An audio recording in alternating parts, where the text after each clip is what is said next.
Jesús mi Cristo, cambió mi muerte en vida, yo ya soy feliz con Él. Vivo por Jesús mi amigo, la joya más preciosa, soy para Él.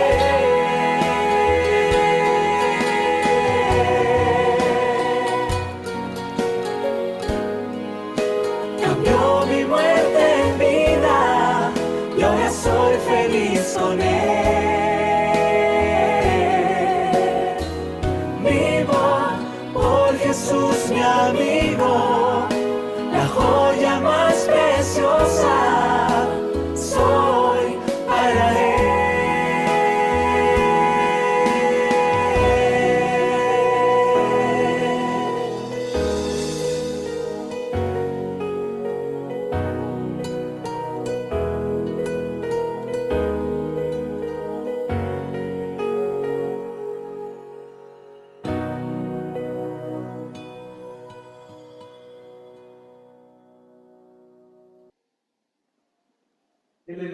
Bueno, muy buenas noches, queridos amigos. El día de hoy vamos a comenzar con un lindo programa.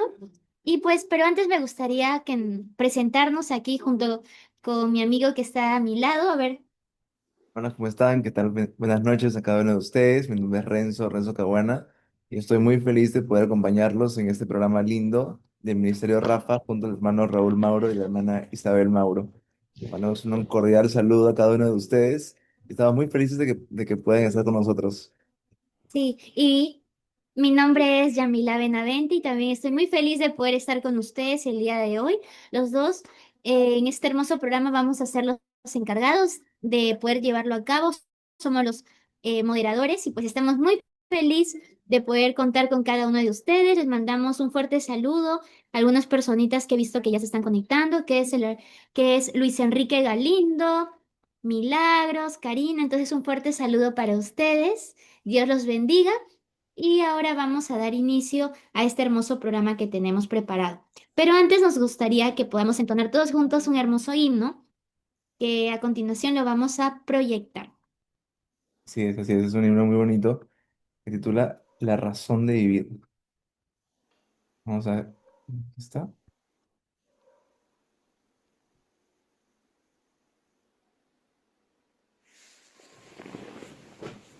Vamos a proyectarlo ahora mismo. Y ya está.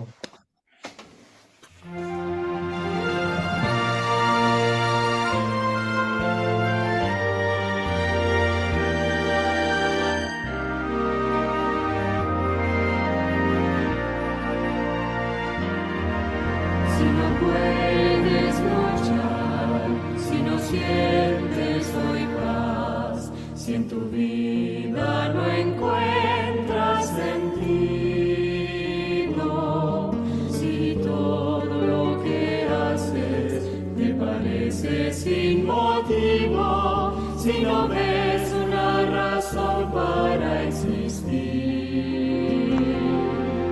Alguien hay que te ve, te conoce muy bien, nadie puede llenar tu vacío.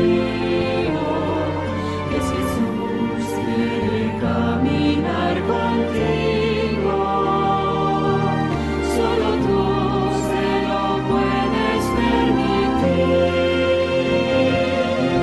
En Jesús encontré la razón de creer, la razón de vivir y ser feliz.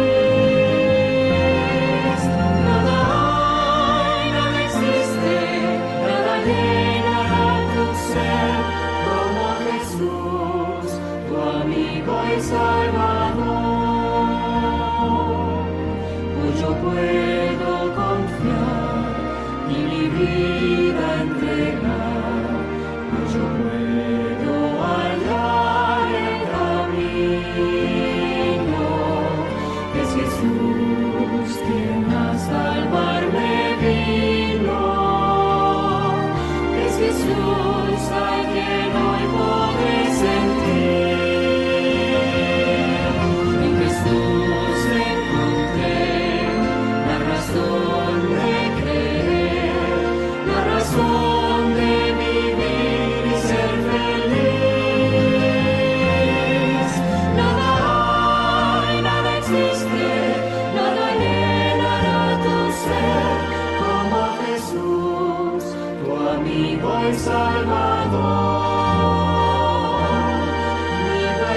Jesús, te doy mi corazón.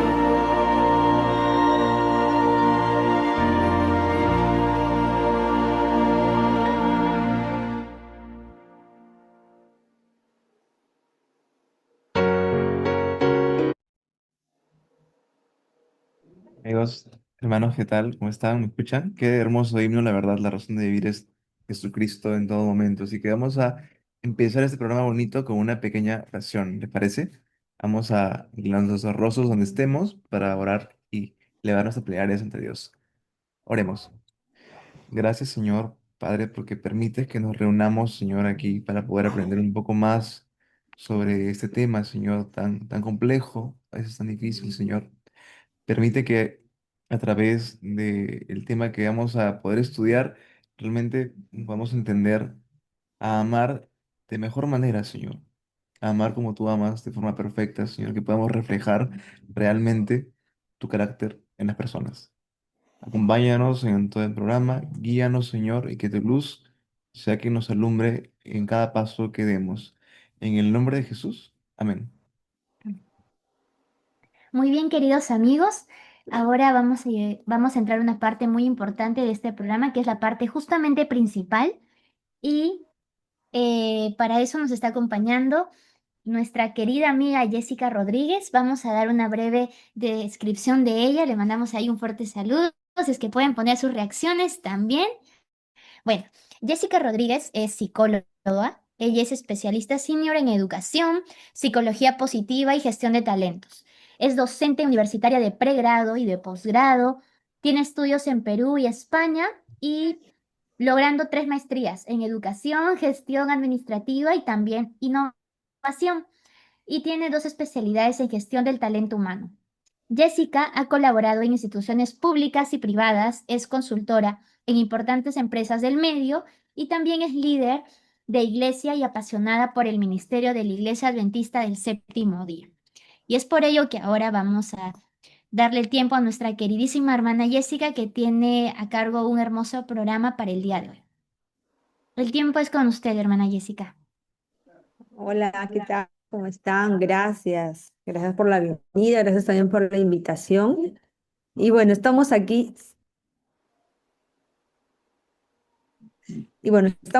reunidos para poder desarrollar juntos un tema muy, muy especial, muy central de la salud mental. Cuando los psicólogos de diferentes partes del mundo tratan de forjar la autoestima, cuando una escuela, un colegio, cuando una universidad busca reforzar la autoestima, em, definitivamente puede ser un proceso retante. Y si bien es cierto, las instituciones pueden de alguna forma contribuir, la esencia de la autoestima tiene que ver mucho con la familia. Entonces hoy día voy a compartir con ustedes algunos lineamientos principales y algunas recomendaciones también, para que todos podamos entender cómo desde casa, desde las relaciones familiares, podríamos establecer los fundamentos más importantes de la autoestima en nuestros hijos. ¿Sí? Voy a hacer una proyección un minutito aquí.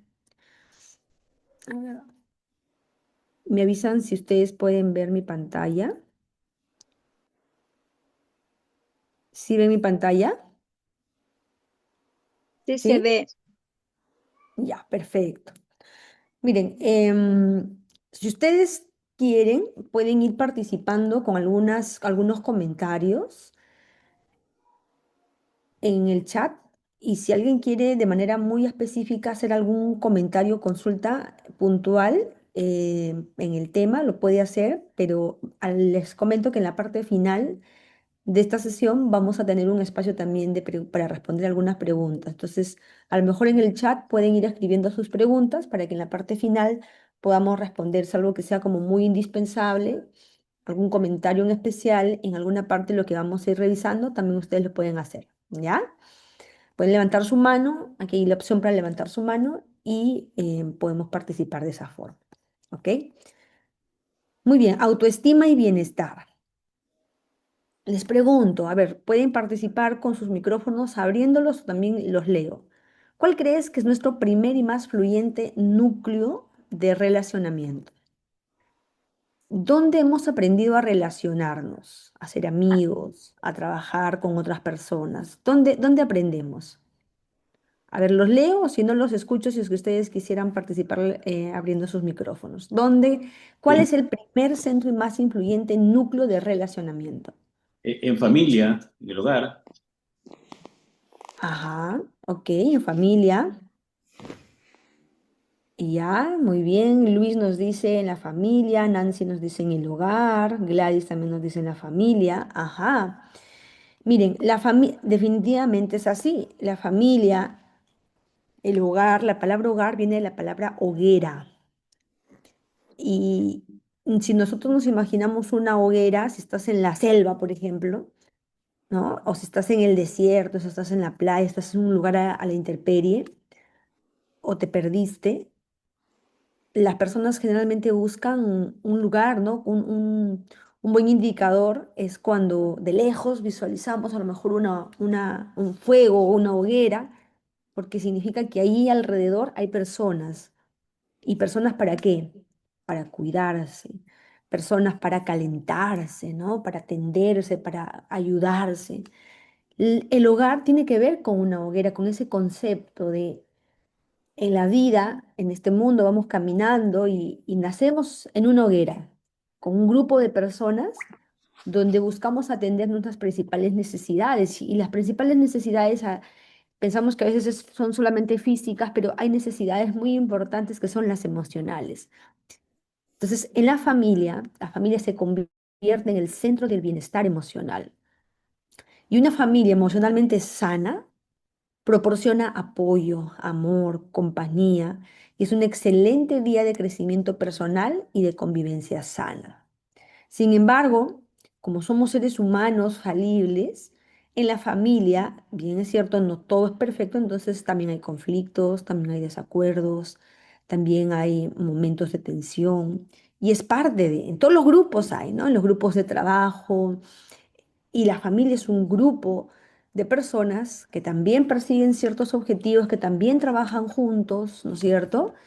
Y pues como parte de ese trabajar juntos, estar juntos, también hay acuerdos y también hay desacuerdos.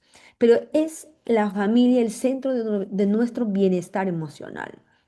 Salvo que los integrantes sean muy desligados emocionalmente a los integrantes de la familia, que no pasa generalmente o en unos más, en otros menos, pero siempre hay una conexión emocional, pues cuando en la familia hay aspectos no resueltos, ¿no? Situaciones que están siempre allí como flotando, pero nunca las hemos atendido. Eso definitivamente impacta en nuestro bienestar emocional. Y miren, cuando hablamos de sociedad, geopolítica, se habla mucho de sociedad, hay un concepto muy importante cuando hablamos de sociedad. Vivir en sociedad o por ejemplo, cuando hablamos en el mundo más organizacional, dos, tres, cuatro personas que son socios, se han juntado porque tienen objetivos, porque tienen algunas metas, ¿no? Y comparten ciertas cosas. Y en este caso comparten una idea de negocio. Y pues todos los socios, si hay 5 socios, si hay 4 socios, si hay 10, si hay 100 socios en una empresa, todos trabajan o buscan hacer cosas para el bien de todos, ¿no? Eso es en el mundo organizacional, empresarial. En la sociedad, nuestra sociedad, como Lima, en la sociedad limeña, en la sociedad del Perú, ¿no? La idea es de que las personas, la implicancia de vivir en sociedad es que nos hemos puesto de acuerdo para ayudarnos, nos hemos puesto de acuerdo para beneficiarnos mutuamente, para ayudarnos mutuamente, ¿no? Y en la sociedad se busca mucho el bien común. Mi bien es tu bien. Y la familia es una sociedad, ¿no? La familia como sociedad hay relaciones, hay jerarquías, ¿no? Pero en la familia, en la sociedad, cubrimos como parte de buscar ese bien común, nos relacionamos y nuestras relaciones, con las relaciones, buscamos cubrir esta necesidad vital de sentirnos apoyados, de sentir que pertenecemos a una familia, que pertenecemos a padres, que los padres están allí con nosotros, que los padres nos acompañan, que los padres no son perfectos, pero están allí. Ese sentido de apoyo social impacta a lo largo de toda nuestra vida.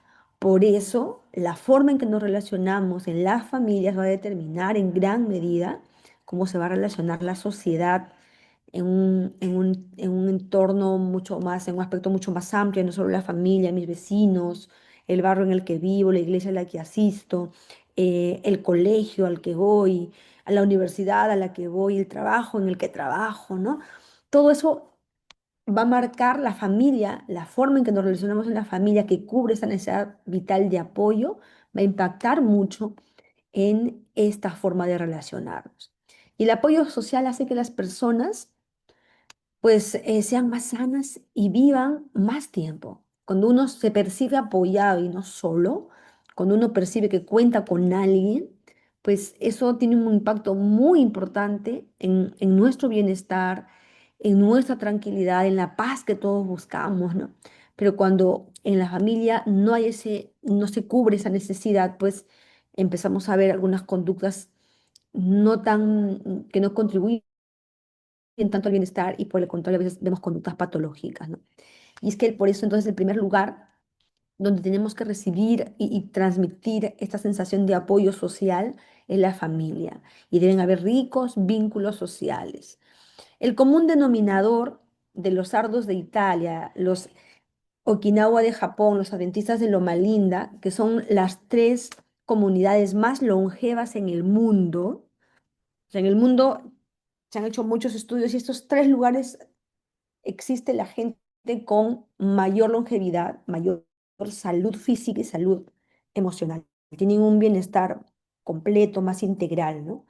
Y el común denominador de estas tres familias es que ponen en primer lugar a la familia, fortalecen los vínculos sociales, además de otros hábitos que tienen que ver con los alimentos, el ejercicio, pero en los tres prevalece de manera constante y significativa cómo se llevan unos a otros, el lugar que le dan a la familia de manera especial, ¿no?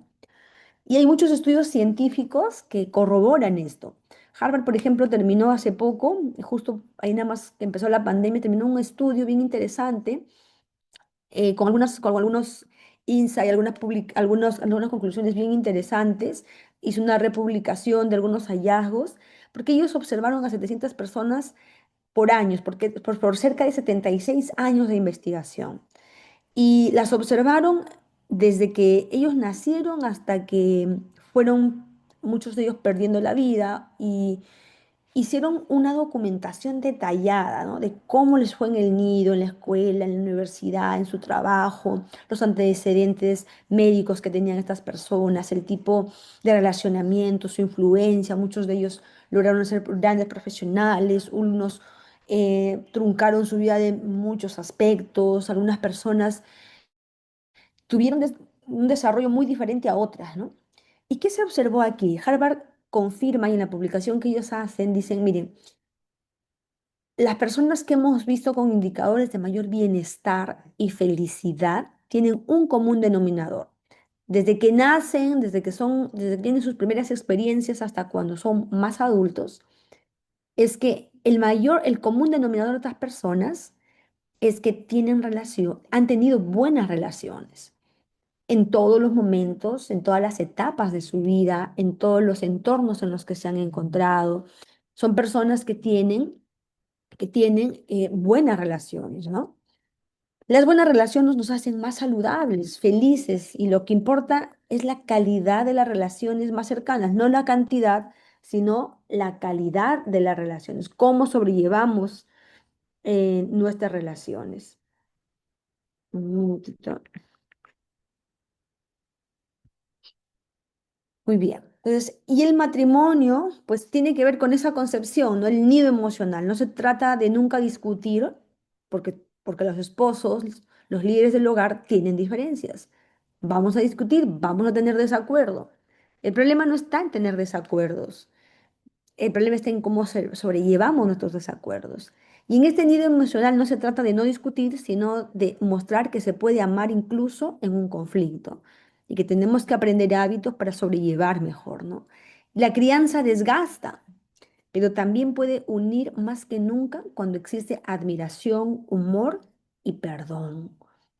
Tres aspectos importantes en la relación matrimonial de dos esposos: admiración, buen humor, porque si andamos de mal humor, las emociones negativas se contagian mucho más rápido que las emociones positivas. Y cuando hay perdón, porque hay rencilla, hay conflicto, hay desacuerdo, a veces nos herimos y tenemos la capacidad de perdonar, pues ese nidito emocional se vuelve realmente un oasis, se vuelve el concepto de hoguera, ¿no? De seguridad emocional hacia sus integrantes. Y pues esto es bíblico, ¿no? Nosotros encontramos en la Biblia, dice, este es mi mandamiento, que se amen unos a otros. Ámense como yo los he amado, yo los he amado incondicionalmente, ¿no? Luego dice en Romanos 12:10, dice, ámense unos a otros con amor fraternal, eh, res- respetemos y mostremos diferencias deferencia hacia los demás. En 1 de Juan 4:7 dice, amados, amémonos unos a otros porque el amor es de Dios. Todo aquel que ama ha nacido de Dios y conoce a Dios. Las conexiones sociales influyen directamente en el desarrollo cerebral y definitivamente en la salud emocional. La influencia de la familia en nuestra forma de ser. ¿Cómo influye la familia en nuestra forma de ser? En cómo la familia ha logrado en muchos aspectos definir nuestra personalidad, nuestro carácter. ¿Qué hace? ¿Qué cosas, qué conductas específicas de la familia, los padres, tienen esa influencia tan impactante? En Hogar Cristiano, página 93, Helen White, una de las escritoras más productivas de Estados Unidos, escribe en este libro Hogar Cristiano y dice, la razón por la que esto lo escribió ella hace más de 100 años atrás y hoy la ciencia va corroborando en mayor medida esto que escribió hace mucho tiempo. Y dice, y yo quisiera que prestemos mucha atención a esta cita, ¿ya?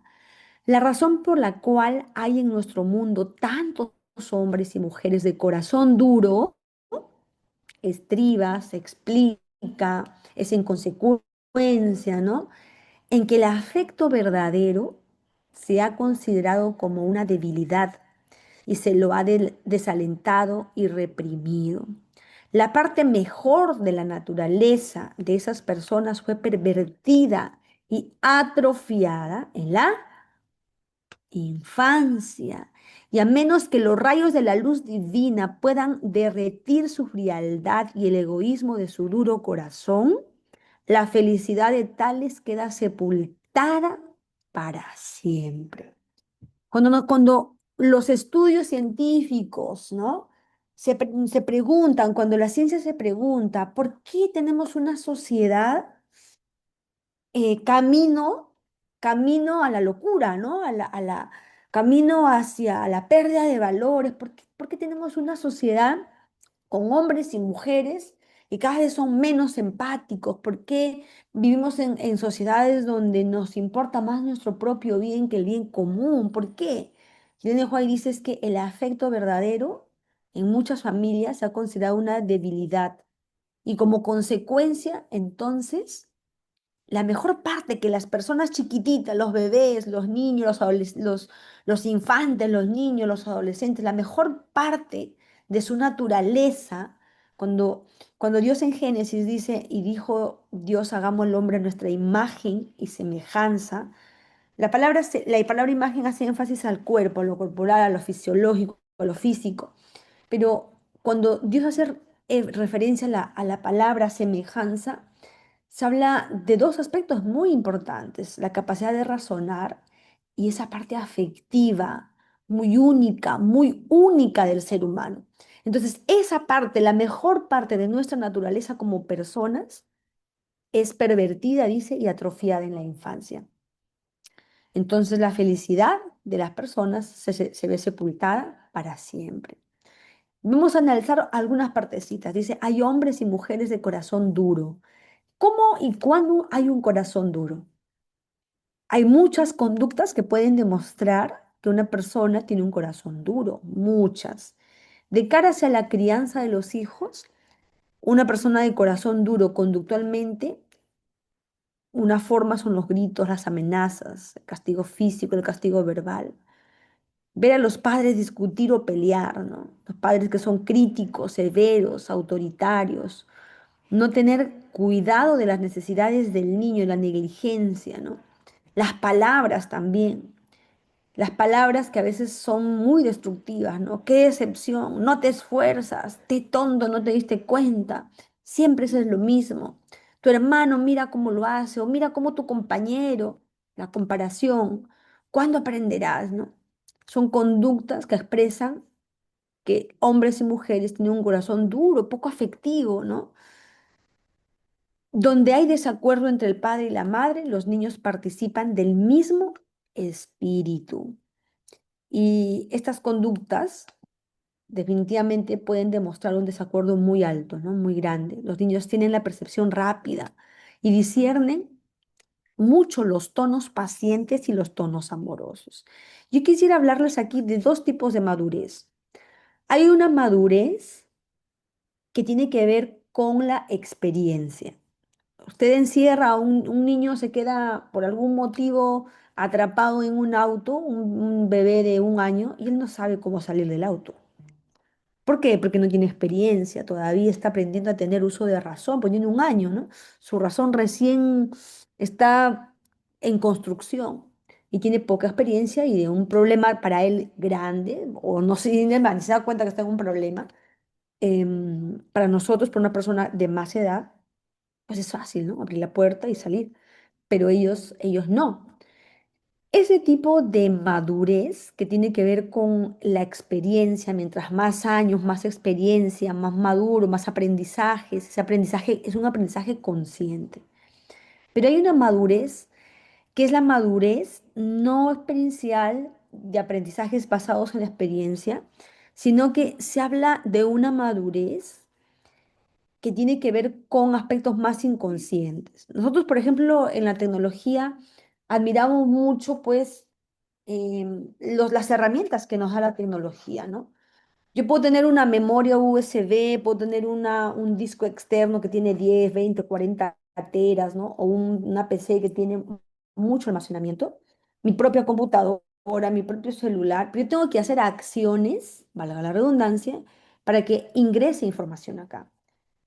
Pero en los seres humanos, esta madurez que tiene que ver con un aprendizaje inconsciente nace al 100% y es como la tecnología del cerebro, la tecnología del ser humano, del sistema nervioso, pues es incomparable, ¿no? Es como un USB, vamos a decirlo así, que está allí desde que la mamá concibe en el vientre y lo primero que se forma es el sistema nervioso. Y allí vamos a decir como que es un USB, una memoria, pero no se imaginan, con ilimitada capacidad de memoria, donde no hay que hacer nada para ingresar información ahí, solamente el hecho de que ya se va formando este ser humano que está en formación, donde primero se forma su sistema nervioso, empieza a asimilar todo cuanto está a su alrededor. Un feto que está en la barriga de la mamá percibe, no es consciente obviamente porque no tiene conciencia, pero percibe un clima en la familia. El clima, el buen trato, el mal trato, el mal humor, el buen humor de una persona, él lo percibe y aprende. Y esa capacidad de aprendizaje inconsciente lo vamos perdiendo a la medida que vamos creciendo. Por eso es que es tan importante nuestros primeros años, nuestros primeros meses, la etapa prenatal, porque ni bien nuestros padres nos conciben y hay esa semillita, ¿no? Del embrión en la barriguita de la mamá, ese aprendizaje es al 1000% y va disminuyendo en la medida que va creciendo el bebé, en la medida que cuando ya nace y vamos creciendo, vamos perdiendo esa capacidad. ¿Por qué? Porque hay otra capacidad que es el aprendizaje consciente que va en aumento, mientras que el otro aprendizaje inconsciente, donde no se hace nada, pero todo se asimila, pues se va perdiendo, ¿no? Por eso es tan importante, por eso en los primeros años, eso explica por qué en los primeros años las experiencias de relacionamiento con los padres en la familia, y aquí Elena White hace énfasis a cómo impacta y cómo determina cómo influye en muchas personas esas experiencias para su posterior vida, ¿no? Por eso es que los niños, ella dice, tienen la percepción rápida, disciernen cuando una persona es paciente o impaciente, el tono amoroso o ese tono más agresivo, ¿no? Y ellos son muy perceptivos por esta madurez que tiene que ver con la madurez del aprendizaje inconsciente, que lo vamos perdiendo. Y por eso el primer año es más importante que el segundo es más importante que el tercero, el cuarto es más, y así, porque mientras va pasando el tiempo, mientras cumplimos años, vamos perdiendo esa capacidad inconsciente de aprender, somos más conscientes, pero esa capacidad inconsciente es mucho más rápida, mucho más ágil, administra y guarda información que no nos damos cuenta, pero es una información detallosa, ¿no? Y que está allí y se guarda y todos tenemos ese lado ahí, ¿no? Hasta que cuando vamos creciendo, pues se queda en el inconsciente y ya se expresa en conductas, y ya se expresa en tonos de voz, y ya se expresa en la percepción que yo tengo de mí misma, ¿no? Y los esquemas cognitivos nacen ahí, nacen justamente en esta madurez de aprendizaje inconsciente que los vamos perdiendo, pero que permite almacenar gran cantidad de información, no verbal, sino información afectiva, información de los afectos, de trato, incluso un embrión asimila muchos olores, sabores, ¿no? Tiene una capacidad súper alta del aprendizaje que le transmite el entorno en el que se encuentra.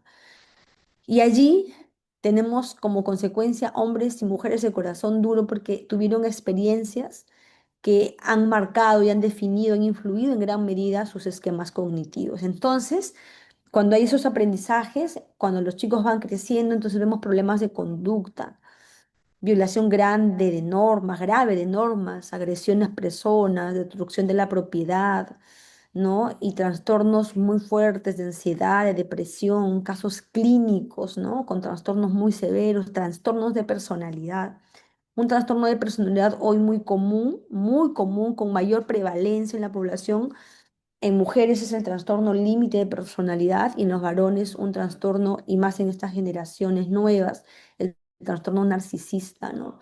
Hay muchos trastornos de personalidad con rasgos muy patológicos que dan pase justamente que las primeras experiencias dan pase a este tipo de conductas que no son tan funcionales, los problemas de aprendizaje, la dislexia, la dislalia, la disgrafía, y muchos problemas relacionados al aprendizaje también están relacionados con estos patrones, estas formas de relacionarse, entorno, eh, hasta alimentación, y cómo es que eso ha impactado en los primeros años de vida, meses o años de vida, ¿no?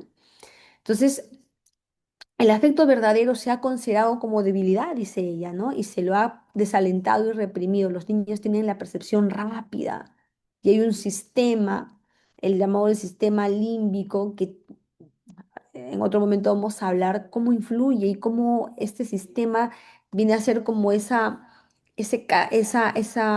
digamos, esa cabina de control de nuestras emociones, ¿no? Pues impacta mucho por eso en la habilidad de ese sistema, impacta mucho nuestras primeras experiencias y nuestras relaciones en casa, ¿no? Las lecciones que aprende el niño en los primeros 7 años de vida tienen más que ver con la formación de su carácter que todo lo que aprende en los años futuros. Y por eso la felicidad futura de nuestras familias y el bienestar de la sociedad dependen mayormente de esa educación física y moral que reciben nuestros hijos en los primeros años de vida. Por eso Proverbios 22:6 dice: instruye al niño en su camino, y aun cuando fuere viejo no se apartará de él. ¿Qué tiene que ver entonces todas estas relaciones familiares? ¿Qué tiene que ver la forma, estamos hablando de cómo nos relacionamos en la familia, los gritos, los buenos tratos, los malos tratos, cómo influye en la autoestima? ¿Qué es la autoestima? Es la percepción y valoración que una persona tiene de sí misma. ¿Cómo me percibo? a lo mejor la forma en que yo me percibo no es como soy. Y por lo tanto, eso me lleva a una valoración equivocada de mí. Y se forma en gran parte en la infancia, en la niñez, y se forma en el contexto familiar. La forma en que tú te percibes, en la que yo me percibo, en que tú te aceptas o no, te quieres o no, te estimas o no, lo hemos aprendido en la familia y en estas primeras etapas de nuestra vida. La autoestima tiene cuatro pilares, ¿ya? Cuatro pilares muy importantes. Primero es el autoconcepto. Te aceptas como persona. A ver, ¿qué concepto tengo yo? ¿Y qué es el autoconcepto? El autoconcepto es como esa imagen mental que yo proyecto de mí. Mm, no sé si ustedes han visto cuando se hace una proyección ahí en el proyector, ¿no? O tienen el televisor. Yo recuerdo que tenía un televisor bien antiguo cuando todavía habían esos televisores blanco y negro. Había uno en la casa, ¿no? Así bien viejito. Y cuando prendíamos, cuando se transmitía bien la señal, salía como borroso, ¿no? Y a veces esa proyección que tenemos de nosotros mismos es parecido a esa imagen media borrosa. Tiene cositas parecidas por ahí a nosotros, o a veces es una imagen muy distinta a cómo realmente somos. Y ahí por eso es muy importante el autoconocimiento. Entonces, los niños, los infantes, los niños, tú y yo, a veces hacemos un concepto, tenemos una proyección mental de nosotros muy semejante a cómo somos, o a veces muy distorsionada a cómo somos. ¿Ok? Luego está la autoimagen. ¿Te gusta o no te gusta? ¿Ok? Ya tengo un concepto de mí, entonces ya tengo una imagen de quién soy yo. Y ahora, frente a ese concepto, esa imagen, ¿estoy a gusto o no estoy a gusto con esa imagen que proyecto de mí? A veces no estoy a gusto con mi imagen porque esa imagen que proyecto de mí es una imagen equivocada. Entonces, como es una imagen equivocada, no me gusta, ¿no? Es como el televisor. Está ahí todo a rayas y digo, uy, este televisor, esta imagen, qué horrible que está. Pero en verdad, yo estoy teniendo una apreciación de no me gusta esta imagen, pero de algo que no es real. ¿Por qué? Porque hay una proyección equivocada. Entonces, yo tengo te estoy percibiendo de manera equivocada y tengo pues una reacción afectiva equivocada también frente a eso, ¿no? Entonces, por eso es importante trabajar mucho en el autoconocimiento, trabajar mucho en muchos factores que ayudan, y ahora vamos a conocer algunos, sobre cómo establecer esa proyección de mí, esa fotografía mental que yo tengo de mí mismo, ¿no? Para que sea lo más nítida, lo más clara posible, para elegir amarme o no, estimarme o no, pero en función a algo claro y nítido que tengo de mí. Otro pilar muy importante es el autorreforzamiento. Y aquí es muy importante el autoelogio. El autoelogio y en los niños, quienes están a su alrededor, cómo reconocen. No en la exageración, ¿no? Pero sí en elogios objetivos, realistas. Y luego viene la autoeficacia. Miren, yo trabajo en el mundo de la educación superior y veo analizo mucho indicadores del comportamiento académico, estudiantil de chicos que están en la universidad, ¿no? Algunos indicadores un poco más clínicos de algún segmento que hay, ¿no? ¿Y qué es lo que abunda? No solo aquí en Perú, en el mundo. Donde trabajo, hemos revisado muchos problemas que se repiten en muchas universidades en el mundo, ¿no? Y encontramos que uno de los aspectos más retantes es la autoeficacia de los estudiantes universitarios, que tiene que ver con que pueden dirigir sus conductas hacia objetivos académicos y que son eficaces logrando los objetivos académicos. Y eso tiene que ver mucho con esquemas, con formas de pensar de mí mismo. La confianza que yo tengo porque ha habido un historial de conductas y de situaciones que me demuestran que cuando soy disciplinado, cuando soy determinado, pues logro un objetivo. Y vemos que muchos estudiantes tienen una deficiencia muy importante de la autoeficacia, mientras que los que sí tienen una autoeficacia considerablemente importante, pues no solamente logran un éxito académico, sino un desarrollo un poco más integral en todos los aspectos de su vida, ¿no? Y la autoeficacia es sentir que yo puedo lograr algo porque me esfuerzo, porque soy disciplinado, porque he aprendido estrategias de cómo direccionar mis conductas hacia un determinado objetivo, ¿no? Entonces, la autoeficacia es la confianza en ti mismo para enfrentar y persistir en determinadas situaciones difíciles, retantes, ¿no? Crisis también pueden ser. Entonces decíamos, ahora, ¿cómo fortalecer la autoestima? Uno, cuida el clima de la familia. Hay familias con mucha hostilidad, hay mucha oposición, niegan y omiten evidencias de malestar. Nos llamamos familia porque estamos bajo una misma casa, pero vivimos vidas separadas, ¿no?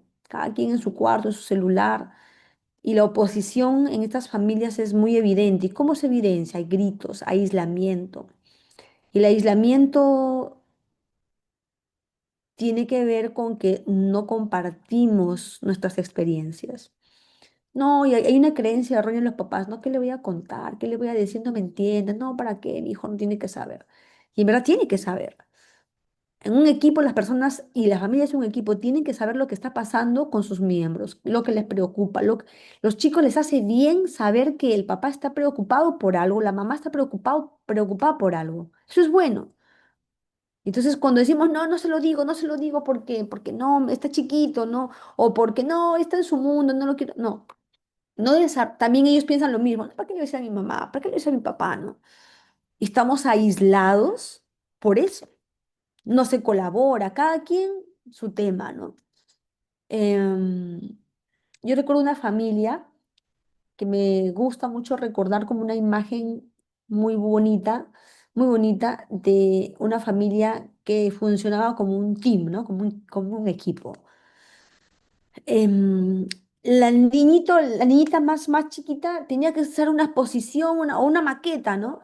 Entonces tú veías al papá consiguiendo algo, a la mamá, ¿no? Haciendo tal cosa. La mamá era directora de Ministerio del Menor, ¿no? En algún momento, en otro momento fue tesorera. Y tú veías a los hijitos ayudando a juntar, a repartir no solamente los diáconos, sino ella decía, ayúdame a repartir los recibos a los hermanos y el papá también ayuda. El papá un día fue director del Club de Conquistadores, entonces tú veías que donde la mamá estaba y necesitaba una ayuda, todos estaban ayudando ahí, ¿no? El papá igual, la colaboración conjunta. Claro, hay momentos, el papá o la mamá puede decir, pero mis hijos no pueden ayudar en mi trabajo, ¿no? Porque estoy estresada, ¿cómo van a ayudar en mi trabajo? Ok, no te pueden ayudar en un trabajo, pero te pueden alcanzar una agüita caliente, pero pueden hacerte masajitos a los pies, pero pueden hacer tu comida favorita, son formas de colaborar. Y a veces las familias cada miembro vive sus propias luchas, los papás se involucran más con los hijos, pero desde su criterio en lo que ellos piensan que deben involucrar, ¿no? Pero en verdad una familia debe compartir siempre este espíritu de colaboración hacia los proyectos de todos. Poca interacción, no se escucha, las personas están muy a la defensiva, falta de aceptación, hay mucho resentimiento en los climas hostiles de las familias. Se impone, hay desorden, hay mal humor, ¿no? Yo le quiero hacer una pregunta. ¿Qué contamina el clima dentro de tu familia? No, no quién, sino qué. ¿Qué contamina? ¿Qué está contaminando? Una reflexión, una pregunta que me gustaría ustedes la puedan hacer de manera reflexiva, ¿no? Otra forma de fortalecer la autoestima es lidera con efectividad. Transmite amor incondicional, acepte la identidad, el ritmo de aprendizaje de su hijo, el estilo de comunicación. La aceptación auténtica refuerza la idea que el valor de mi hijo no depende de su rendimiento, de lo rápido que es o cómo aprende como los demás niños o no, sino que mi amor hacia él depende de su esencia, de cómo es él como ser humano. Y no solamente, no, que te amo porque eres mi hijo, no, ¿por qué te amo? Porque veo que eres un niño que te esfuerzas, porque veo que eres un adolescente que pese a tal o cual cosa, este, tú estás saliendo adelante, ¿no?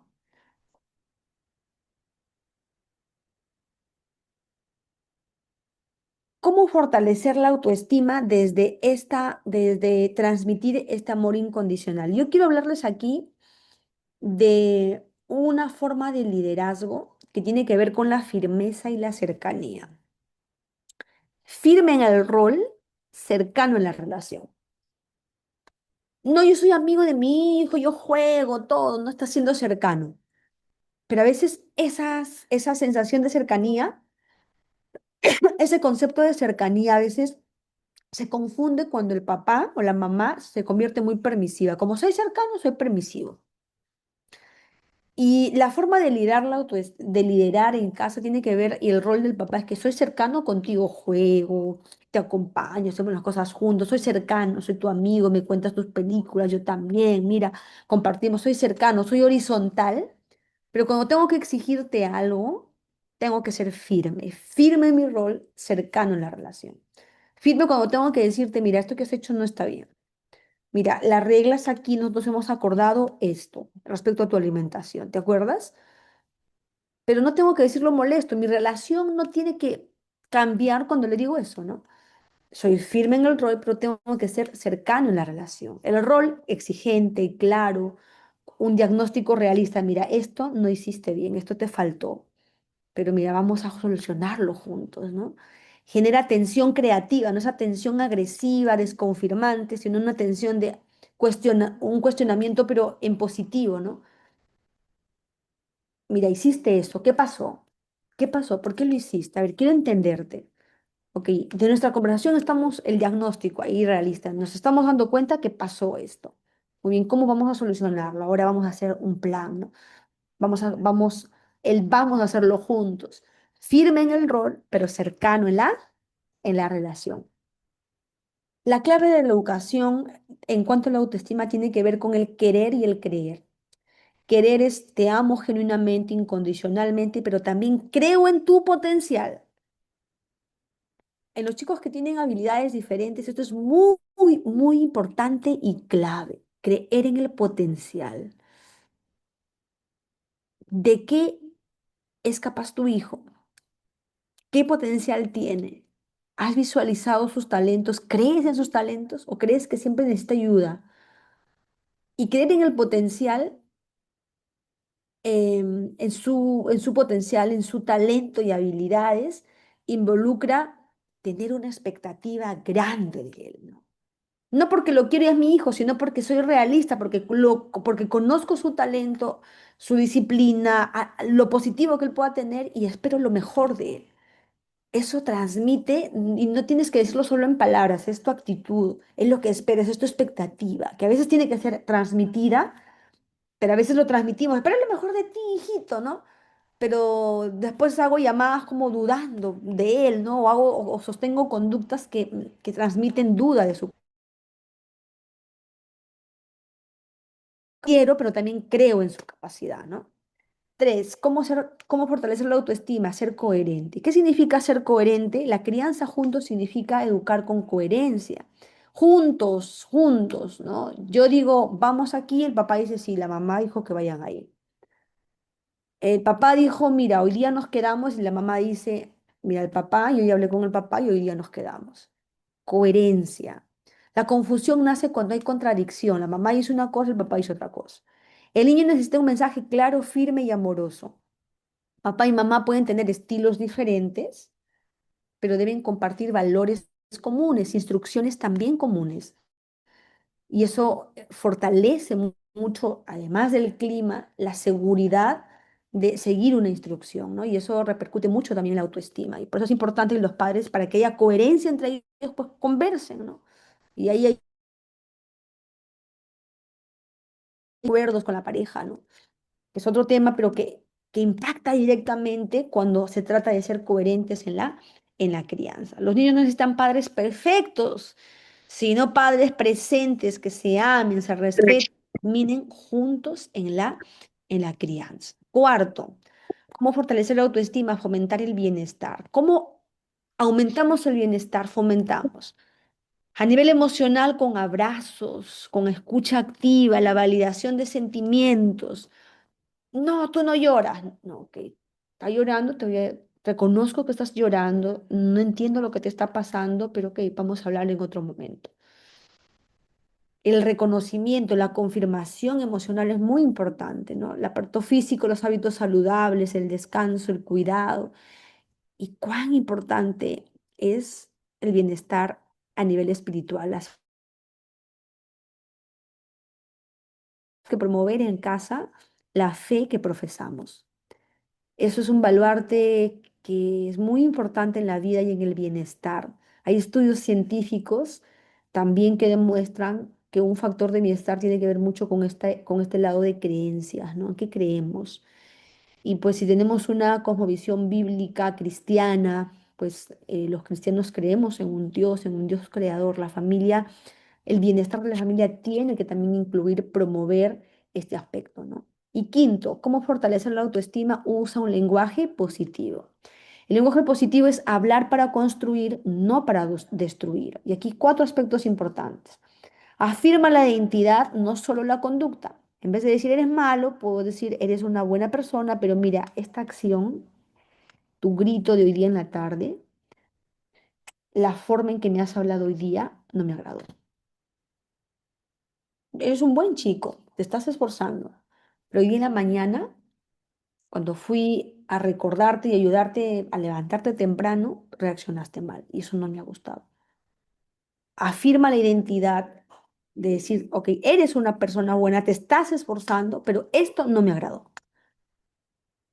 Lenguaje positivo también involucra destacar el esfuerzo y no solo el resultado. Uy, te sacaste 20, ¿no? A veces pensamos mucho, el 15 o el 12, mira, pensamos mucho en el resultado y no es así. Se tiene que destacar mucho. Hoy hay un enfoque de educación positiva que hace mucho énfasis a destacar el proceso.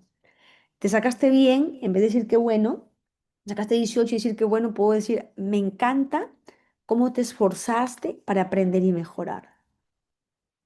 Me encanta que hayas pedido ayuda a tu amigo, fue algo proactivo de ti y eso, mira, te ha ayudado a lograr este resultado.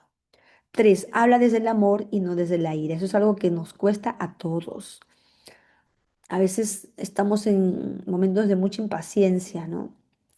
Y es mejor dejar de hablar, tomarse un espacio, procesar nuestras emociones para tratar de no hablar con ira, ¿no?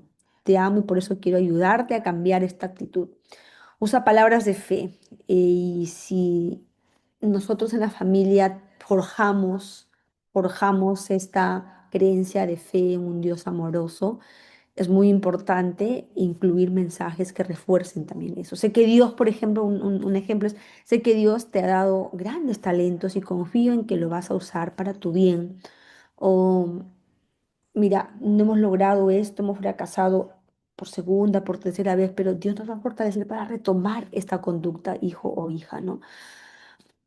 Yo quiero terminar esta sesión y quiero compartir con ustedes un pequeño video. Avisen, voy a volver a compartir para que todos puedan escuchar. Hay una forma de compartir aquí un ratito. Avanzado, archivo. Y ya. Ya, avísenme por favor si todos van a poder lograr ver lo que voy a transmitir, ¿ya? ¿Se escucha? ¿Se escucha? ¿Sí? Sí. Ok. Quisiera que por favor presten mucha atención, ¿ya? Suban el volumen, traten de no tener distractores para este video. Tiene un mensaje muy especial, muy, muy bonito, ¿ya? Buenos días. Buenos días. Hola, David. Hola. Muy bien. Lo cité para hablar sobre el comportamiento de David. Una mamá de la escuela le mandó esta carta. ¿Para mí? Sí, es de la mamá de Rodrigo. Supongo que David ya le habló de él. Pues sí, me ha comentado algo alguna vez. Rodri es un niño muy tierno. Viene de otra escuela, es muy tímido y cuando se organizan juegos, los otros niños no lo invitan a sus equipos. Y pues David algo tiene que ver con esto. ¿Así? Por eso la mamá de Rodrigo le mandó esta carta.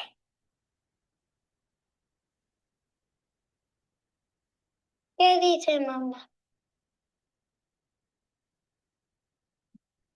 Señora Naya, usted no me conoce. Mi nombre es Gloria y soy la mamá de Rodrigo. Primero que nada, me gustaría felicitarla por su hijo. Siento que David es un niño con un gran corazón, que a través de su amistad le ha cambiado la vida a mi hijo Rodrigo. Tenía mucho tiempo que no veía a Rodrigo tan alegre y tan emocionado de tener un nuevo amigo. Yo creo que todo lo que una hace por los hijos se nota. Y estoy segura de que David es un reflejo de todo su amor, dedicación y empeño. Atentamente, Gloria. ¿Estás bien, mamá? Estoy muy bien, mi amor. ¿Ya nos podemos ir? Claro. Ya.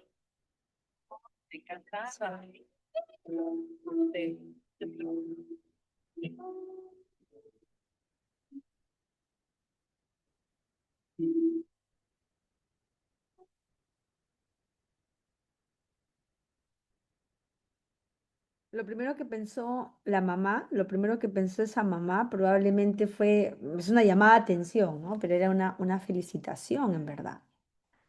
Yo quiero complementar un poco a esto del lenguaje positivo con esta, y además de este video, con una historia bien, bien interesante, ¿sí? Dice que, aquí un ratito voy a abrir para hacer la lectura. Thomas Edison era pequeño cuando un día su madre recibió eh, una noticia de parte de él y le dijo, mamá, mi maestro me dio este papel y me dijo que solo tú puedes leerlo. ¿Qué es lo que dice? Y entonces dice que la mamá abre esa nota, ¿no? Y dice que cuando ella lee, sus lágrimas empezaron a caer, ¿no? Mientras leyó la carta y él le dice a Thomas Edison, dice, su hijo le dice a él, ¿no? Su hijo es un genio, esta escuela es demasiado pequeña para él y nuestra escuela no cuenta con maestros suficientes y suficientemente buenos para enseñar. Por favor, enséñele usted misma. Y le explica, ¿no? Le dice, mira, si te das cuenta en su mensaje, entonces ya no vas a poder ir más a la escuela porque los maestros no pueden enseñarte. Tú eres un chico que sobrepasa el conocimiento, incluso los profesores, entonces yo voy a tener que enseñarte. Muchos años después, la madre falleció y Edison se convirtió en uno de los grandes inventores del siglo. Al revisar un armario, Thomas Edison encontró la carta de su maestro, la abrió y descubrió el verdadero mensaje que estaba escrito en esa hoja donde decía, su hijo es mentalmente deficiente, no podemos permitir que siga asistiendo a nuestra escuela, queda expulsado. Entonces en su, Edison escribió en su diario, Thomas Edison era un niño mentalmente deficiente cuya madre lo convirtió en el gran genio del siglo. ¿Qué usó esta mamá? Palabras, palabras poderosas de aliento. Una situación difícil, una declaración difícil, la convirtió en palabras de aliento y en una expectativa diferente hacia su hijo, ¿no? El lenguaje positivo impacta mucho en nuestra mente, en adultos, en niños, en jóvenes, en todos, pero mucho más en aquellos que están en pleno crecimiento. Este lenguaje positivo puede determinar en gran medida la forma en que nuestros hijos finalmente se pueden llegar a percibir. Es difícil, puede ser muy difícil en algunos momentos, ¿no? Pero yo quiero dejarles una tarea que es escribe en un papel 3 cualidades únicas de su hijo y trate de redactar una nota que incluya esas cualidades y entréguesela. El lenguaje positivo puede empezar por acciones pequeñas. La formación de la autoestima puede ser compleja, pero aquí hay un mensaje muy lindo. Dice, hemos de ser auxiliados. Cuando parece que ya no podemos, que nos sentimos cansados porque también somos seres humanos, Dios nos dice y nos promete, voy a autoauxilio. Hemos de ser auxiliados. ¿Por qué? Por la influencia refinadora de la gracia de Dios que atraerá la mente hacia lo alto y la acostumbrará a meditar sobre lo que es santo, sobre lo que es puro y definitivamente mm, nos fortalecerá. Queridos amigos, Dios bendiga a sus familias, que el lenguaje positivo, que nuestras acciones puedan cada vez en mayor medida reflejar el amor de Dios y fortalezcamos, podamos influir en algo tan valioso, tan importante en nuestra vida como es la formación de la autoestima en nuestros hijos. Que Dios les bendiga. No sé si por ahí hay alguna pregunta, nos hemos pasado un poquitito del tiempo, pero a ver, nos comentan cómo vamos. Jessica, hola. ¿Sí? Sí, ¿qué tal, hermana? La Bueno, escucho. ¿qué tal? Puedo preguntar, ¿cómo estamos hablando que los niños son las personas más vulnerables, ¿no? En una relación y todo esto de la autoestima, y son tan perceptivos, bien. Y digamos que más adelante ese niño está en un hogar con muy buenas relaciones, padres, sus madres, pero sufre un accidente y se ve postrado en una silla de ruedas en adelante. Entonces, ¿cómo ayudarlo, ¿no? A reforzar esa autoestima que la llevaba, ¿no? Que estaba en creciendo, ¿no? Pero generalmente sabemos que las personas que sufren algún impedimento físico, su autoestima tiende a a bajar, ¿no? O puede ser un tanto insuficiente. Ujú. Ok, ¿Cómo poder ayudarlas? ya.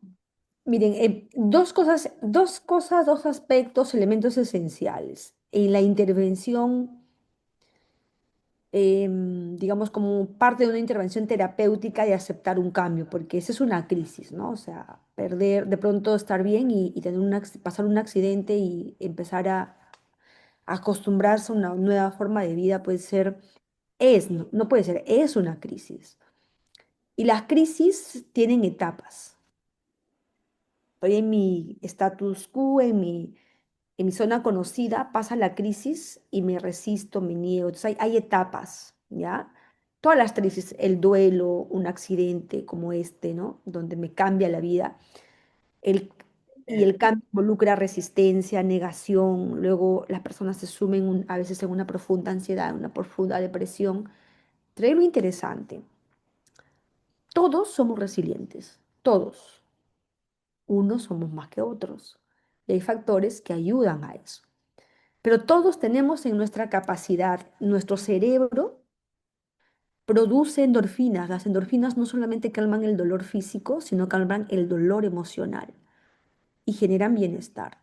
Y hay mecanismos neuropsicológicos que nos ayudan, que se activan cuando estamos en crisis para ser resilientes. Pero nuevamente, hay factores que favorecen esa resiliencia y hay factores que limitan. Y ahí voy y eso es importante que comprendamos, ¿ya? Que todos somos resilientes. Le pasó esto a mi hijo, le pasó esto a un familiar. Tenemos que creer en su capacidad de resiliencia porque Dios nos ha creado así. Ahora, ¿qué hago para que esa capacidad de resiliencia se exprese? Y a la pregunta específica, ¿cómo fortalecer la autoestima en un momento difícil así, ¿no? Uno, yo tengo, lo hemos hablado aquí en una diapositiva hace un momento, tener expectativas, buenas expectativas de esa persona. Si yo miro a mi familiar, a mi hijo, desde la cultura de la victimología y pobrecito lo que le pasó, mira, no le estoy ayudando. Yo tengo que mirarlo desde las expectativas, de lo resiliente que puede ser, desde los momentos difíciles que va a pasar y que voy a acompañarlo, pero sus talentos, salvo que a lo mejor sea un deportista y obviamente hoy se va a limitar en aspectos importantes, pero puede descubrir otro deporte, pero sus talentos, su mente, su esencia está allí y puede tener potencial y tiene potencial. Y yo tengo que mirarlo con expectativa, creyendo en su potencial más allá de su condición física. Y eso es un ejercicio más mental de los papás en especial para convencer, porque en esta primera etapa de acomodación, de aceptación, de resurgir de una situación así, las personas a su alrededor, los papás, los hermanos, tienen que tener esa mirada contemplativa.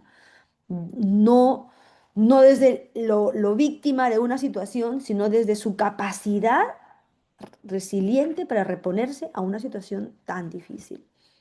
Y vivimos en una cultura, la sociedad victimiza mucho a las personas y no nos ayuda, eso no nos ayuda, nos limita, nos acompleja, ¿no? Cuando, y no tiene que ver con dureza, no está siendo empático, no. Es muy diferente a no ser empático, es muy diferente a no comprender la situación, a tener expectativas y a transmitir que confío en las capacidades presa a una situación, ¿no? Y eso es algo que no solo se habla, se transmite. Tú vas a sentir cuando alguien te trata con una compasión de víctima o una compasión de expectativa alta. Tú lo vas a lograr. Eso no solo se habla, se transmite en la actitud, en la forma en que nosotros nos dirigimos a la otra persona, ¿no? Y yo diría, hay varios elementos. Un primer elemento es ese, y un segundo elemento que me parece indispensable es que hay que acompañar el redescubrimiento y adaptación de talentos hacia la nueva situación. Una situación, una discapacidad física por un accidente no limita talentos natos que la persona puede tener, o a adaptarlos o a redescubrir. Y ese es un proceso muy importante para que la persona vuelva a ser funcional, sea funcional en la familia, en la sociedad.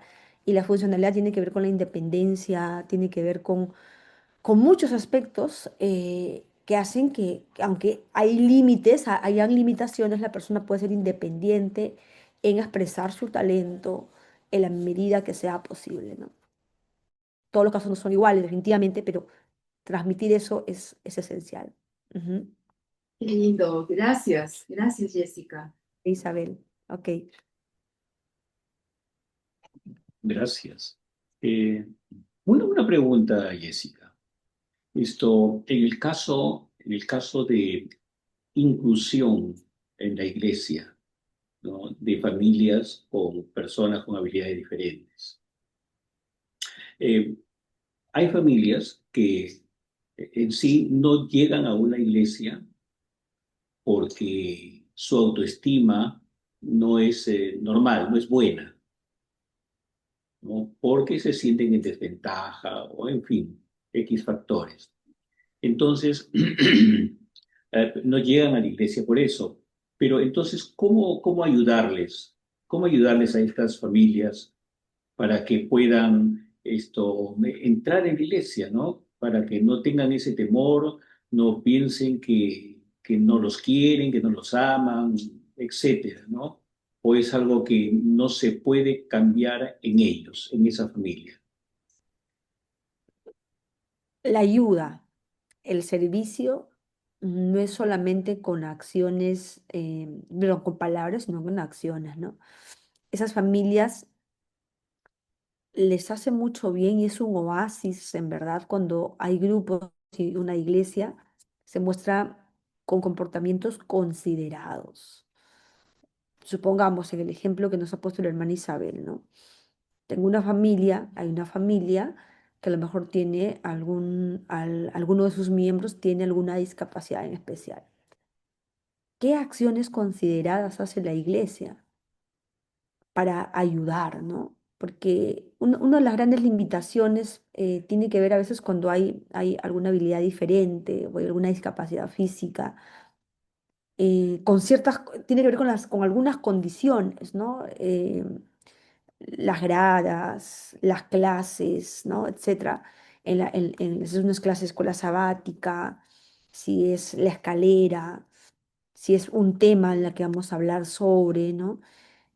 Em, Estas acciones consideradas donde la iglesia tenga la capacidad de ponerse en el lugar de esta familia, ¿no? Cuando ya hablamos de empatía, y ponerse en el lugar no es solamente pensar imaginariamente que necesito una familia, es accionar, es ir, es acompañar, es recoger, es cargar a lo mejor algún objeto en especial, es generar un espacio para, ¿no?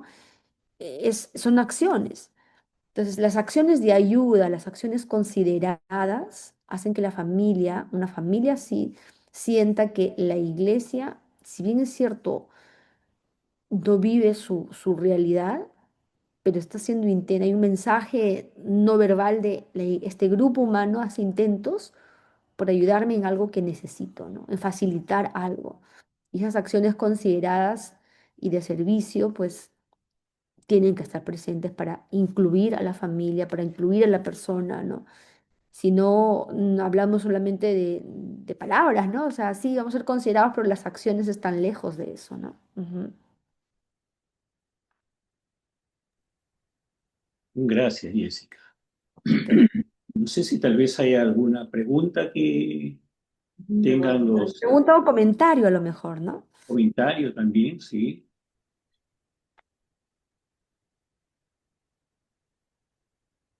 Ay, bien, bien, bien. Bueno, Hay un comentario, dices. sí, bueno, sobre la autoestima, ¿no? La autoestima es como uno se ve. No quiere decir que uno se sienta más que otro, sino es exactamente cómo se ve. Y el cómo se ve tiene mucha relación con el hogar, la familia, qué es lo que percibió desde bebé, desde antes de bebé, qué sé yo, ¿no?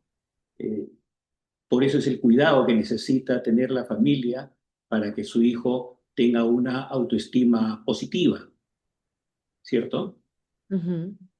Sí, a ver, yo no puedo amar algo que yo no conozco. Es, es difícil eso, ¿no? O sea, ¿cómo amo a algo que no conozco? Entonces, por eso la autoestima está muy ligada al autoconocimiento. ¿Qué conozco de mí? Y en la medida en que yo tengo un conocimiento de mí misma, yo voy a tener un concepto. A veces yo puedo tener un concepto equivocado, por ejemplo, de Nancy, ¿no? O a lo mejor Nancy tiene un concepto equivocado mío y por como tiene un concepto equivocado mío, no me aprecia. Pero a lo mejor esa equivocación de su concepto de mí, que tiene Nancy de mí, es porque no me conoce, tiene una impresión nada más de mí, pero no me conoce, ¿no? La autoestima tiene que ver con eso, a veces no convivimos con nosotros mismos. O sea, nosotros estamos aquí y en verdad no convivimos con nosotros mismos, no generamos espacios para escucharnos. Y hoy en los jóvenes, ¿no? Los chicos que están con muchas redes sociales, hay mucha distracción y no nos escuchamos, no nos distraemos tanto que a veces no estamos escuchando esos pensamientos, no los conocemos, por lo tanto, ¿no? Entonces, ¿cómo yo voy a quererme si no me conozco? Si no genero estos espacios para reflexionar sobre mis fortalezas, mis debilidades, ¿no? Hay procesos que ayudan a eso, pero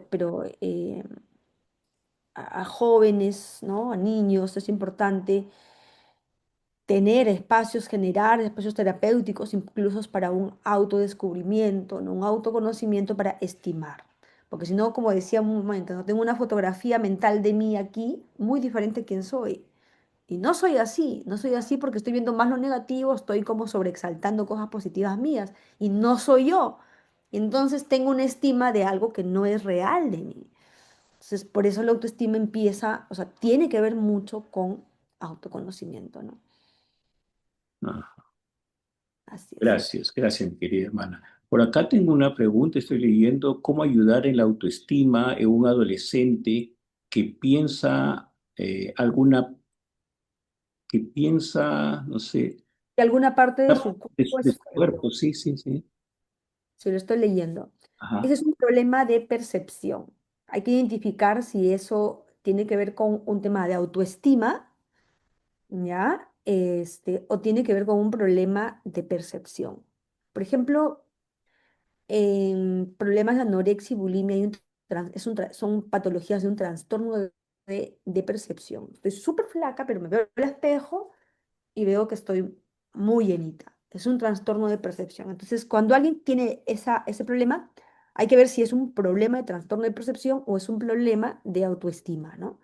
De la valía y todo lo demás. Entonces, en estas situaciones se ayuda mucho, en primer lugar, a identificar las creencias sobre esa parte que yo considero que es fea de mí. No me gusta mi nariz, ¿no? Muchas chicas, muchos adolescentes, no me gusta mi nariz, no, no.